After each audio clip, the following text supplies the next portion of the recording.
Trilha 3: Tendências do futuro. Como tornar o recrutamento mais acessível e melhorar a jornada do candidato. Convidados: Adriano Lima, Andréia Greco. Moderador: Bruno Piai. Fala pessoal, sejam todos muito bem-vindos e todas muito bem-vindas a mais uma atração do RH Top 5 2024. Seguimos aqui com a nossa trilha de tendência do futuro para a gente falar um pouquinho sobre acessibilidade no recrutamento e também sobre como melhorar a jornada do candidato. Meu nome é Bruno Piai, eu sou editor do grupo Top RH, eu sou um homem branco de estatura mediana, tenho cabelo curto preto, tenho barba e bigode curtos, tenho olhos castanhos, estou com uma camiseta vermelha num fundo com uma cortina verde e marrom. Eu vou convidar o nosso time que vai participar aqui desse bate-papo. É um time de respeito, é um time de atuais vencedores do Top of Mind de RH. Então vocês podem esperar muita coisa boa ao longo aqui da nossa conversa. Para a gente abrir os trabalhos, então, eu chamo o Adriano Lima. O Adriano ele é coach executivo, ele é palestrante e mais uma vez ele foi indicado na categoria dirigente de RH aqui do nosso top. Adriano, seja muito bem-vindo ao Sync 2024. Convido você a fazer a sua audiodescrição aí para quem está nos acompanhando. Olá, pessoal. É uma honra estar aqui com vocês, com minha amiga Andréia, né, dividir essa sala aqui. Espero que seja bastante rico, porque alegre e espontâneo vai ser. E a vocês aí do Top of Mind, mais um ano aí podendo participar. E vamos aquecer esse papo. E primeiro, minha audiodescrição. Eu sou um homem de estatura alta, tenho cabelos curtos, cabelos pretos, já um pouco grisalho, não tenho barba, não tenho bigode. Estou com um casaco preto e usando um óculos transparente para poder enxergar melhor. É isso. Muito bom, Adriano, seja bem-vindo. E eu dou as boas-vindas também a Andréa Greco. A Andréa ela é palestrante internacional, ela é especialista de RH, influenciadora e mais uma vez está concorrendo à categoria HR Influencer aqui do Top. E ela é escritora também, viu? Há uns meses ela começou a se aventurar também nessa jornada. Andréia, seja muito bem-vinda. Convido você também a fazer a sua audiodescrição para quem nos acompanha. Olá, pessoal, tudo bem? Bom, eu sou loira pintada, olhos verdes, branca, estatura média. Estou vestindo aqui um casaco, né? Um blusão, como dizem o pessoal de São Paulo, cor mais ou menos vermelha e brincos, argolas e um óculos também para enxergar, Adriano, porque a idade vai chegando, né? A gente precisa de um acessório, né, para a gente ver a nossa tela. Estou com um óculos transparente também. Muito obrigada a mais um convite aqui do pessoal dessa premiação maravilhosa, Top of Mind. Estou participando aí pelo segundo ano consecutivo e muito obrigada. Vamos de conteúdo, gente. É isso aí, gente. Bora de conteúdo então. Para a gente começar o nosso papo, eu queria fazer uma provocação. Acho que a gente pode começar por você, Adriano. Você que tem toda já uma experiência aí na diretoria de RH, atuando com gestão de pessoas. Eu acho que hoje falar de recrutamento e seleção sempre foi um assunto um pouco polêmico, dependendo do viés que a gente adota. Mas eu vejo que hoje ele ganhou novos tons de discussão, principalmente por conta da tecnologia envolvida no processo. São muitas inteligências artificiais, é um processo automatizado, de fato facilita muito a vida do recrutador, você poupa tempo, você poupa dinheiro, mas muitas vezes essas informações não chegam para quem está do outro lado, que é o candidato, e o recrutamento acaba muitas vezes sendo uma jornada em meio a esse processo de automação. Você tem os vídeos, você tem os testes, você tem toda uma dinâmica online. E eu acho que isso trouxe muito mais à tona esse debate da acessibilidade que já vinha acontecendo há alguns anos. Hoje se questiona se o currículo de papel ainda vai existir ou não. Enfim, há várias vertentes em debate sobre isso. Então, antes da gente falar da jornada do candidato como um todo, eu queria que você pontuasse a sua opinião sobre esse momento. Você acha que a gente está num caminho de fato mais acessível, mais democrático? Como que você está vendo toda essa movimentação dentro desse universo de recrutamento e seleção hoje? Bom, eu vou começar falando algo que provavelmente muito poucas pessoas sabem. Eu comecei minha carreira na área de recrutamento e seleção, como estagiário, em 1987, e não tem problema nenhum falar do tempo. E por que eu estou trazendo isso? Porque só para dar feedback a candidatos, eu tive 2 meses de treinamento. Alguém que está vendo o vídeo aí pode achar incrível, falar, como assim? 2 meses de treinamento? Sim, 2 meses de treinamento. Eu fazia estágio na Companhia Brasileira de Trens Urbanos. A gente recrutava, éramos 20 estagiários de psicologia, 20 psicólogas, e a gente recrutava profissionais para o tráfego de trens urbanos na cidade do Rio de Janeiro. Então, era maquinista, era sinaleiro, então a preocupação era gigantesca com a responsabilidade que a gente tinha naquele recrutamento, porque a gente lidava com a segurança da população daquela cidade. Então eu me sentia muito responsável por aquilo e só para poder dizer para o candidato, eu lembro que tinha uma frase marcante: você nesse momento não está apto para essa função. E a gente exercitava muito isso com as psicólogas para a gente poder estar apto a participar do processo seletivo e dar o feedback para o candidato. E por que eu estou trazendo isso aqui agora? Porque, obviamente, muitas coisas evoluíram, a tecnologia ela vem entrando e vai entrar cada vez mais na nossa vida, cada vez mais nas empresas e principalmente em todos os processos de gestão, incluindo o recrutamento, que a gente conhece bem e é o tema aqui da nossa conversa, né? Então eu creio que a gente veio nesse mundo todo aí dessas últimas décadas, desses últimos anos, melhorando muito sim, eficiências desse processo, mas a eficácia e essa parte humana a gente vem perdendo. É o que eu tenho certeza pelas minhas. Ô, Andréia, você vê o Adriano falando que em 1987 ele teve 2 meses de treinamento para dar feedback. E talvez hoje a maior reclamação dos candidatos, quando a gente entra no LinkedIn, quando a gente vê avaliações, é a falta de feedback. Não tem feedback, não me falaram nada, estou esperando resposta até hoje. E é muito curioso a gente ver. Eu acho que entra muito nisso que o Adriano falou, né? De que a tecnologia vem ganhando espaço, isso é ótimo, mas ao mesmo tempo, o que a gente está fazendo com a humanização no recrutamento, né? Eu queria que você abordasse um pouquinho isso, puxando também para os fatores que podem estar causando isso. Poxa, será que essa falta de feedback ela está só no despreparo? Ou será que esse despreparo está na abertura das vagas, está em você não conduzir um processo ali um pouco mais delimitado e quando você vê, você já tem 5.000 pessoas ali concorrendo à sua vaga e 10 tem um match com ela.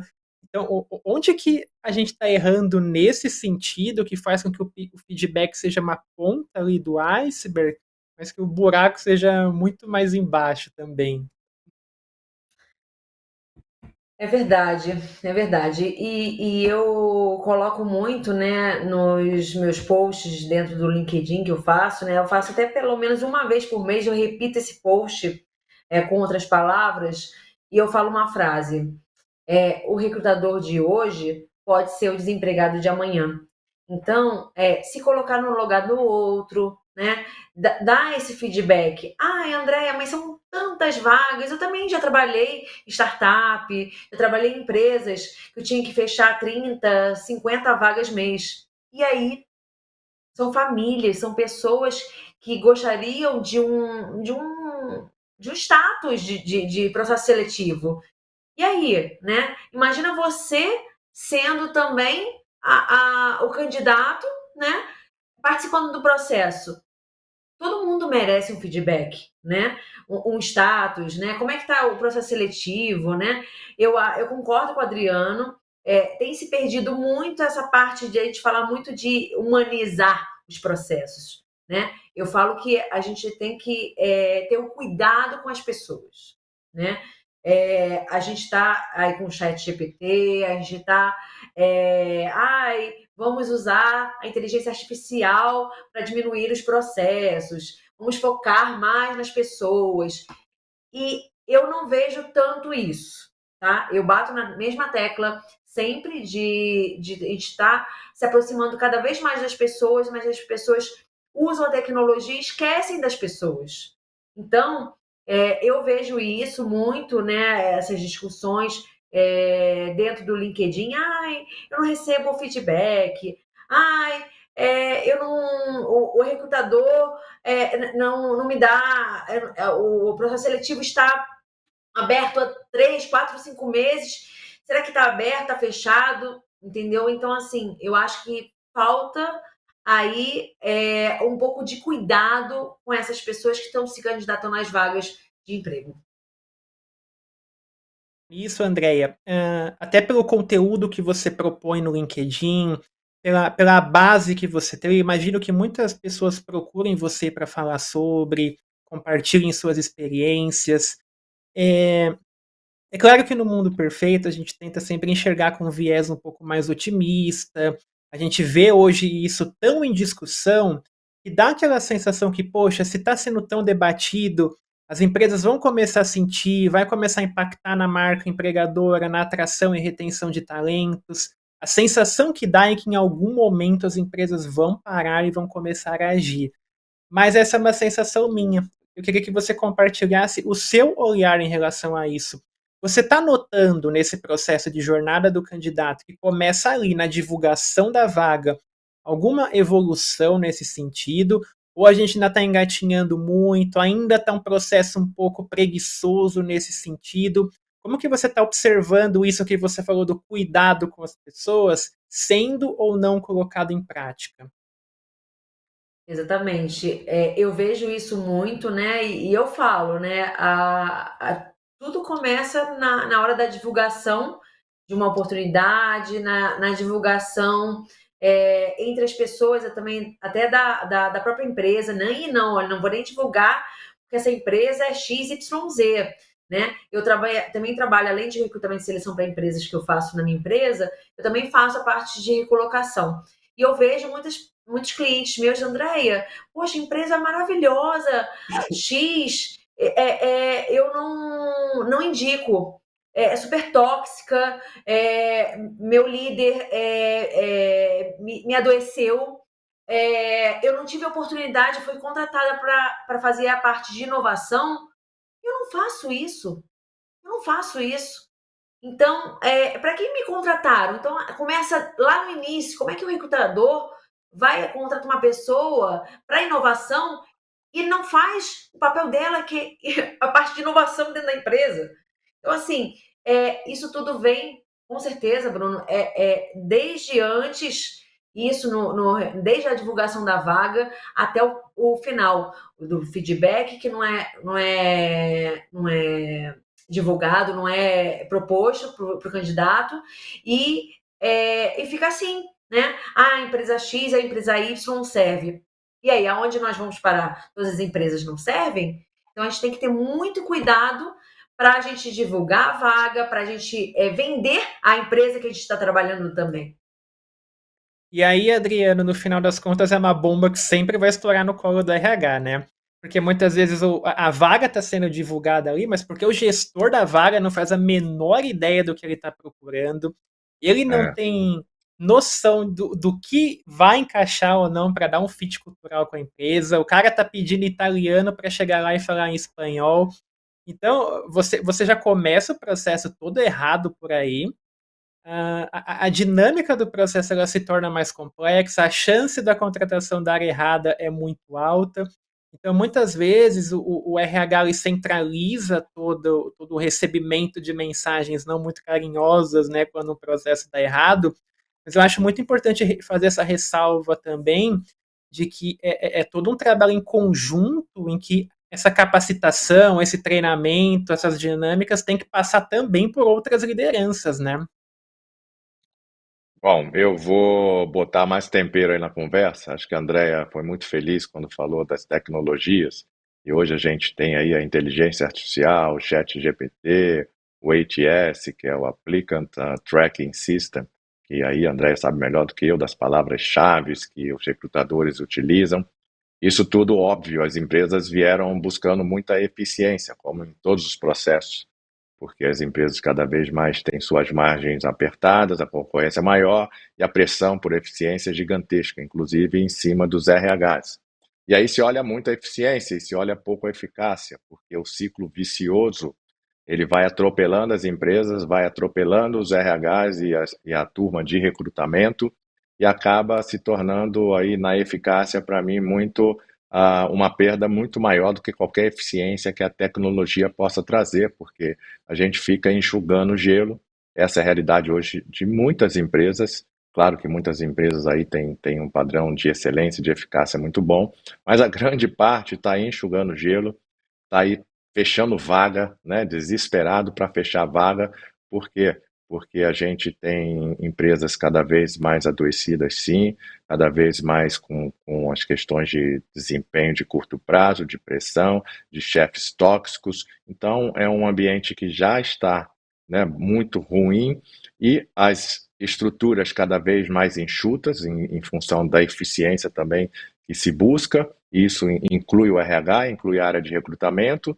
E quando surge uma vaga, é aquele desespero para se fechar uma vaga. Então, essa vaga, né, sendo fechada, ela muitas vezes lida com uma situação que é assim, para mim absurda.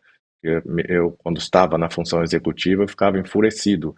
Então, o gestor, ele está com a necessidade dele, está com a equipe dele enxuta, aí demanda aquela vaga e bota pressão, e o RH corre, e recrutamento corre, e também já tem dificuldade de lutar pelos mesmos talentos, consegue, muitas vezes tem dificuldade de fechar a vaga, fecha a vaga, e quando fecha a vaga, o candidato vai começar no primeiro dia, o RH é comunicado que o gestor hoje não está numa reunião. Quem vai receber o candidato? A RH pode receber esse candidato por nós, pode dar atenção, pode deixá-lo na integração esse dia, esses dias. E aí você se provoca, cara, cadê aquela, né, urgência que tinha? Cadê aquela necessidade?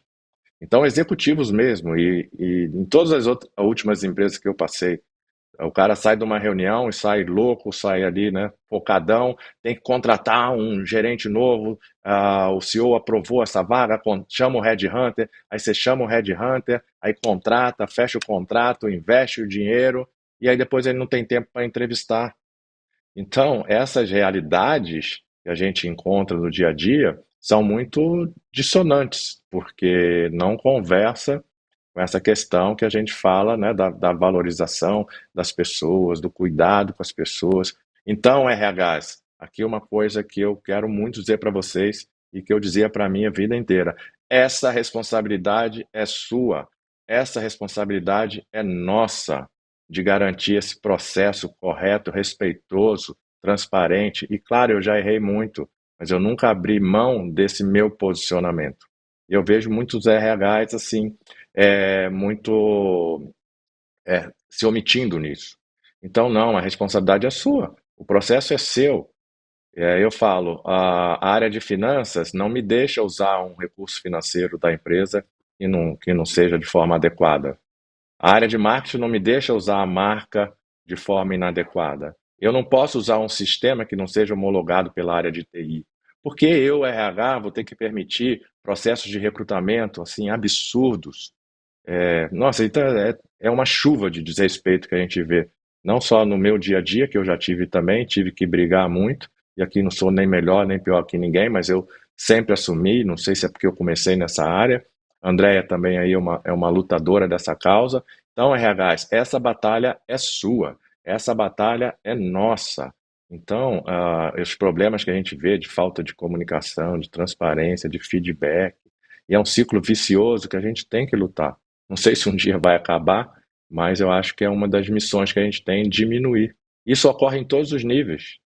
Quantas vezes eu fui convidado para um processo seletivo para diretor de uma empresa e eu já fiquei horas em recepção esperando. Aí vem a secretária e diz: Ah, desculpa, fulano de tal está em reunião ainda, vai ter que remarcar. Ou no caminho, entrevista cancelada. Claro que um imprevisto ou outro ocorre, mas imprevistos todo dia, toda hora, como a gente vê, eu não sei se é uma realidade que a gente tem de aceitar assim passivamente como a gente aceita hoje. Mas aí já falei demais, já botei muito tempero. Traz minha amiga Andréia aí que tem provocações boas também. É assim que a gente gosta, viu, gente? Com tempero, com acidez. E, Andréia, o que eu acho mais curioso nesse relato do Adriano, quando a gente já tem alguns anos trabalhando com RH, inclusive eu já fui também de RH, de departamento pessoal, já me envolvi com recrutamento antes de entrar aqui em jornalismo. O que assusta é que, sem ter um dado em mão, você não sabe se isso que ele trouxe é regra ou é exceção. Porque é tanto caso de recrutamento e seleção mal conduzido. Todo mundo conhece alguém que já teve algum transtorno, que já teve algum incômodo, algum problema durante um processo seletivo. Então aqui vem uma pergunta difícil. Todo esse diagnóstico que vocês trouxeram é tratável? Como que, lógico, quando a gente está falando de um cenário de urgência, de pressão, também como o Adriano colocou, torna tudo mais complexo. Pressão até a página 2, né? O que ele citou de a pressão até contratar. Contratou, pronto, o RH está ali atendendo a pessoa e o gestor desapareceu. Mas o quanto que isso é tratável? A gente olhando para a jornada do candidato, tentando torná-la o mais positivo possível, o mais agradável possível, por quais caminhos a gente deveria seguir? Então, eu trabalhei em 2 startups e eu tinha tempo para fechar essas vagas, tá? Vou falar por experiência própria, porque eu posso aí exemplificar um pouquinho o que o Adriano falou e o que poderia ser feito, tá? Eu vou falar a mesma coisa que o Adriano. Eu não sou perfeita, eu erro também, mas deu muito certo o que eu vou falar aqui para vocês sobre a minha experiência com recrutamento e seleção, tá? O Adriano falou sobre falta de comunicação. E esse é um dos pontos mais importantes e complicados em relacionamentos com RH. Tá? Não vou ir para outra área de áreas, porque vamos focar no RH. Por que eu digo isso, né? Porque o gestor fala uma coisa, o RH fala outra. Não está nada formalizado, disse-me disse, eu disse isso, disse aquilo. A comunicação é muito importante dentro desde da triagem, da feitura, quando a gente faz o perfil da vaga, né?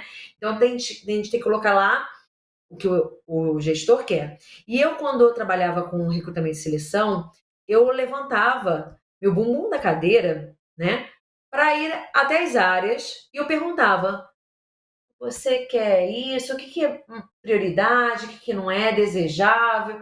É isso mesmo? Ok. Então eu vou agora divulgar a minha vaga. Então, eu batia, eu conversava. Mas André, eu tinha 30, 40, 50 vagas por mês, eu também tinha. Quando a gente quer, a gente faz. Né? Não vem com essa desculpinha. Agora eu vou botar. Agora eu que vou ser ácida. Não vem com a desculpinha. Hashtag André é sincera, tá? Agora. Não vem com essa desculpinha que não dá tempo. Na minha época, não tinha chat GPT. Na minha época, não tinha sistemas automatizados. A gente xerocava documentos. Comecei com RH em 2003. Então, não vem de desculpinha. Então, eu ia até as áreas, trocava ideia lá com o gestor, e divulgava minha vaga, fazia todo o processo normalmente. Eu queria que o gestor também aprovasse e assinasse a requisição de vaga, porque ele tá assinando uma coisa que ele aprova juntamente com o RH. Então, eu fazia a vaga junto com ele, né? Nós éramos uma equipe. E ele precisa dessa pessoa e eu também preciso saber que essa pessoa precisa para atender o meu cliente interno, né, meu gestor. E aí eu fazia todo o processo seletivo. E eu vou falar para vocês, durante o tempo que eu trabalhei, 6 meses, trabalhei numa empresa de óleo e gás no Rio de Janeiro, em nenhum momento eu fiz reposição de vaga. Foram 6 meses de 3 navios que eu tive que contratar pessoas e em nenhum momento desses 6 meses, que foi um contrato temporário, em nenhum momento eu fiz retrabalho. Por quê? Porque o processo foi bem feito. O processo seletivo foi bem feito. Então, não vem com essa desculpinha, não tenho tempo, é muita vaga, é isso. Chega de mimimi, RH. Vamos botar a carta na mesa. Hoje vocês têm sistemas de automação de admissão, né?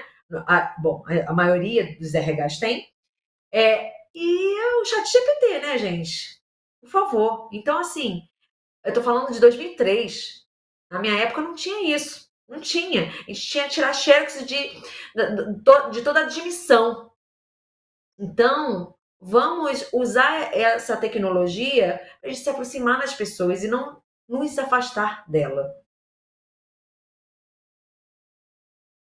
Acho da Andrea, principalmente quando ela fala de tirar a bunda da cadeira, é perfeito, né? Nessa dinâmica de comunicação. Eu não falei bunda. Eu tô usando a liberdade criativa. André é uma pessoa que tem muito mais categoria. André é uma pessoa que tem muito mais categoria do que eu, né? Ela vai de bumbum, eu vou de bunda. Bruno, mesmo. Não tem, a Andréia tá tomando chá de boldo ali, tá bem ácido. Eu acho que o assunto. Mas o assunto mexeu com as emoções, né? Deixa eu comentar uma outra coisa também, assim, sobre os RHs, né?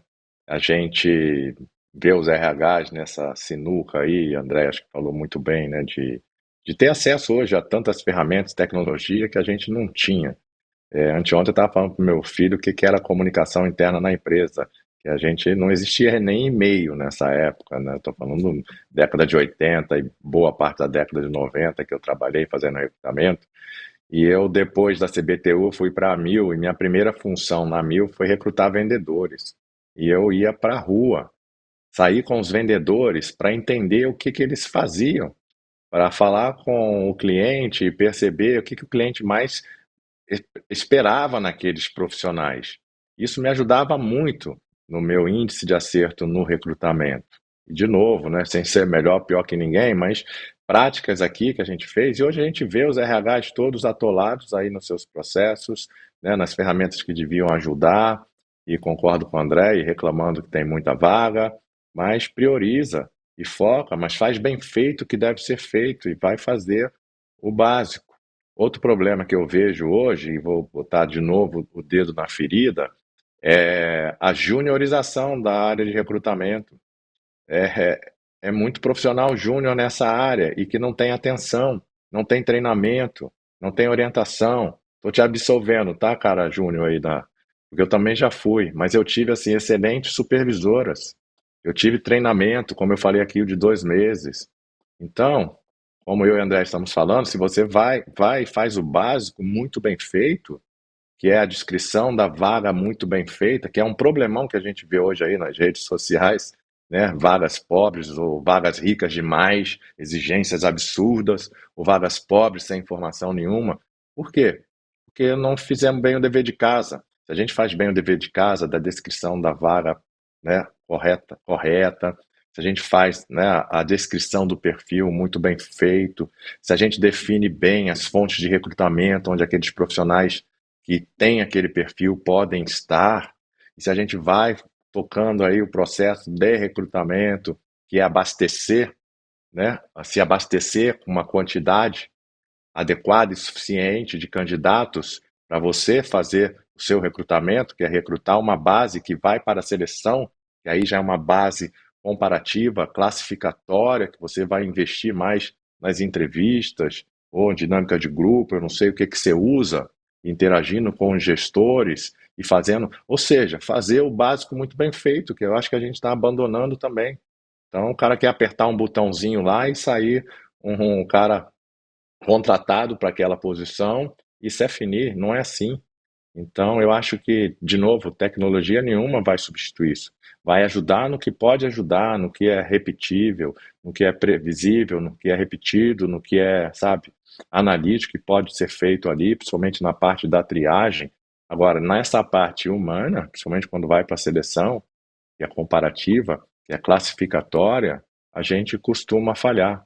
Então, eu vejo que tem muita oportunidade aí para a gente atacar e eu provocaria voltar a fazer o básico bem feito, que eu acho que os RHs têm perdido de mão. Sabe, Bruno, eu vejo a Ah, empresa todo dia no LinkedIn com a garrafinha da empresa, sabe? Kit de ah, mochila e o cacete ali em cima da mesa. aquele E o textão gestor não tá lá para receber o maravilhoso. cara. Assim, graças a Deus eu fui crescendo na minha carreira e eu cheguei num estágio que eu quis chegar tanto de poder influenciar, de poder decidir, de poder falar. Eu chegava lá para aquele gestor e falava, meu irmão, o que que é isso? Né? Primeiro você pressionou muito o RH. A gente foi e contratou a pessoa que você tanto precisava. Aí bota aí na mesa dele esse kit mochila lindo, garrafinha d'água, cartinha de boas-vindas, bombonzinho, e você não tá para receber a pessoa, você tá louco, né?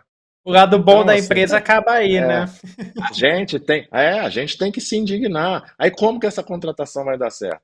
Aí depois vem a integração, que o processo de seleção, ele começa, como eu e o André estamos dizendo aí, lá no planejamento, na descrição, e talvez ele não acaba nunca, porque ele segue na jornada do cara, mas tem um período da integração, esses 90 dias, relevante, que quantas vezes eu vi, assim, candidatos que eu ia lá e perguntava, pô, tá no 45º dia, e aí, como tá? Como tá com o seu gestor?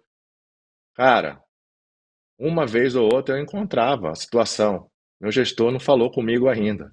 Com 45 dias. Que Não é loucura, né? absurdo não, André, é real. Joga no teu LinkedIn, que é muito mais bombado que o meu, e testa. Vê se já teve a situação. Tem Não, de não, monte. é verdade, tem um monte. E eu vejo, né? Quando eu trabalhava, você está falando disso, eu fiquei revendo alguns processos de integração que eu participava.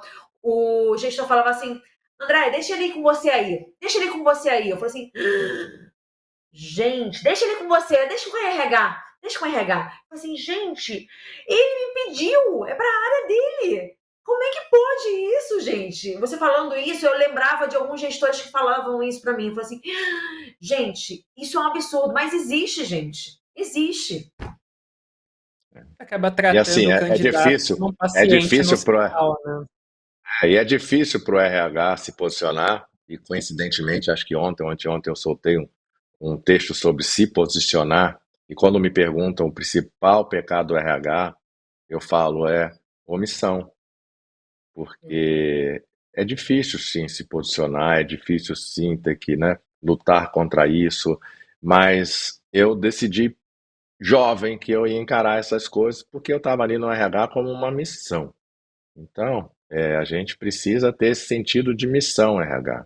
E muitas vezes eu sei que é difícil, a gente precisa do emprego, tem boleto para pagar, eu tenho boleto até hoje para pagar, né, já tive muito mais, mas assim, são seus valores e isso me fortaleceu muito na minha carreira.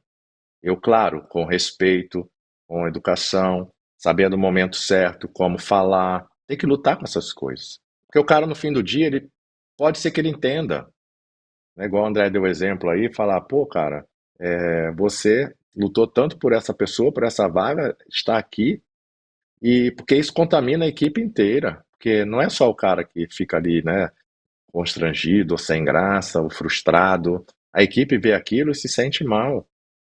E o gestor acho que está abafando, porque está lá na reunião com, né, com o diretor, está buscando lá a eficiência, está querendo dar o número dele, e também não está focado nas pessoas. Então, isso no recrutamento reverbera muito. E eu acredito assim que a gente tem condição de mudar esse cenário. A gente tem aí vários erros, né, de vagas pobres e ricas, feedback, processo muito longo ou processo muito curto. Eu escuto às vezes, cara, o cara me fez esperar na recepção 1 hora e me entrevistou em 5 minutos. Gente, não dá, Uhum. não dá, né? Ah, mas não bateu. Não bateu é o cacete, né? Nós não somos pai de santo, gente. Não é? Não bateu. Bateu. Você já não viu isso? Não bateu, não bateu. Pô, já ouvi Já. muito, sabe? Pô, essa live aqui vai ficar cômica, né? Eu e a Andréia. Não Vai. bateu. Pô, eu falo, meu amigo, você é um gestor, entrevistador, você é um pai de santo, sabe? Então, a gente precisa entender, e as empresas, eu sempre bati muito nessa tecla, eu tive um guru, infelizmente falecido, Dr. Edson Bueno, no início da Amil, ele me ensinou muito isso. Me ensinou o RH todo. Cada candidato que a gente tinha, né, de interação conosco era um possível cliente da empresa. Além de ser, e mais importante, uma pessoa que merece o respeito, mas vamos pensar também estrategicamente para a empresa. E quantos profissionais maltratados, desrespeitados, não saem dos processos seletivos como detratores da sua empresa? E muitas empresas que vendem produtos, serviços, dependendo, né, do ramo, que essa pessoa pode ter acesso ou não, e pode, né, sair dali feliz ou não. E aí eu vou contar uma última história aqui. Em 2014, na DASA, eu tomei uma decisão que mudou um pouco a minha vida também na área de recrutamento. Eu estava no final de um processo seletivo para trainees, e tinha lá aquela turma de 20 trainees, a gente aprovou uns 5 ou 6, e todos eles na sala, e me deu assim sabe, um insight. Eu falei, gente, os 5, 6 que forem chamados vão para a sala com fulana de tal, que era a minha gerente da época. Os outros que não forem chamados, fiquem nessa sala. As pessoas saíram, e os que ficaram, eu falei, olha, vocês não foram aprovados nesse momento. Aqueles 5 a gente chegou à conclusão que tem o melhor perfil. E se vocês quiserem, eu vou dar o feedback individual a cada um de vocês. E fiquei. E todos quiseram. E eu fiz. E eu me toquei muito com uma situação de uma pessoa lá, em particular, naquela ocasião, que acho que isso que me disparou o gatilho. Ela estava num momento muito difícil. Ela estava com o pai internado no hospital e ela não foi aprovada. E aí, por todo esse cuidado. E dali, eu decidi que toda entrevista que eu fizesse, eu daria o feedback no final. E assim eu faço até hoje. Porque eu entendi aquilo como um presente para aquela pessoa. E algumas vezes eu ia dando feedbacks ou confirmando durante a minha entrevista. E algumas vezes eu mudei de opinião, porque quando eu falava determinada coisa com a pessoa e a pessoa me trazia um outro ponto de vista, um outro argumento ou um outro fato da carreira dela ou da personalidade dela, algumas vezes eu mudei de opinião. Então, eu passei a trabalhar da seguinte forma: o candidato, eu sou teu parceiro nesse projeto. Eu trabalho mais para você do que para a empresa. Porque se a gente tiver essa parceria, a gente vai tomar a melhor decisão juntos.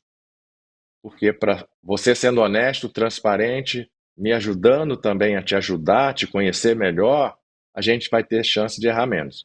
E, de novo, muita gente precisa do emprego, muita gente precisa do boleto, mas muita gente também precisa ser feliz.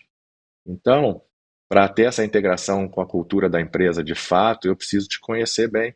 A gente precisa te avaliar de forma, né, integral e conhecer você como um todo e blá, blá, blá, para a gente saber se a gente está tomando a decisão certa. E eu, assim, tenho muita alegria no meu coração de saber que boa parte desses candidatos que eu chamei para esse compromisso aceitaram, foram honestos, foram transparentes. Eu falava, se eu errar também, e você entrar na empresa e a empresa não for o melhor projeto para você, a empresa vai sofrer sim. O RH vai sofrer, o gestor vai sofrer, mas você vai sofrer muito mais. Então, estabelecendo esse compromisso com ele, eu tive assim, eu acho que experiências muito boas. Então, esse desafio aí que eu faço aos RHs também, não tenho medo de dar feedback, né? Se preparem para isso, deem feedbacks, e dando um feedback como uma possibilidade, inclusive, de validar o teu diagnóstico junto com a pessoa. É um trabalho em conjunto que eu acho que pode ser que tenha muito valor. Pô, gente, que papo fantástico. Eu acho que não poderia ter sido encerrado da melhor maneira. O Adriano fechou toda essa nossa discussão aí com chave de ouro. Eu sou mais do que a favor de uma parte 2, então vocês tratem de continuar fazendo campanha para o top, tá? Para voltar para o ano que vem, para a gente montar essa sala de novo, a gente continuar debatendo esse assunto e muito mais. De fato, foi muito legal. E eu agradeço não só a vocês, mas também a você que está nos acompanhando. Tenho certeza que você também curtiu muito tudo isso que a Andréa e o Adriano trouxeram. Realmente muitos insights, muitas experiências. E eu espero que contribua para ampliar o horizonte aí de você que nos acompanha em relação a esse assunto. Eu deixo o convite para que você continue acompanhando todas as atrações aqui dessa trilha e também as outras trilhas aqui do Top 5. Tem muita coisa ainda para rolar, tem muito assunto, tem muita roda de conversa. E fica também o convite para você entrar lá no site do Top of Mind de RH, fazer um cadastro bem rapidinho e votar nas marcas e nos profissionais indicados ao top deste ano, tá bom? É bem rapidinho, a votação vai até o dia 30 de setembro, e assim você, profissional de RH, só contribui para que a gente fortaleça cada vez mais essa comunidade, esse universo que vem conquistando cada vez mais aí o seu espaço nas empresas brasileiras. A gente se vê ainda hoje durante o evento em mais trilhas, em mais rodas. Então, por enquanto, é isso e até a próxima.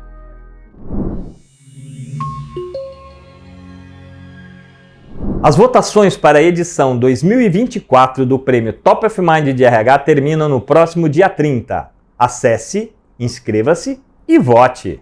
A entrega do Prêmio Top of Mind de RH 2024 acontecerá no dia 24 de outubro a partir das 17h30 no Tokyo Marine Hall. Adquira seu ingresso com antecedência.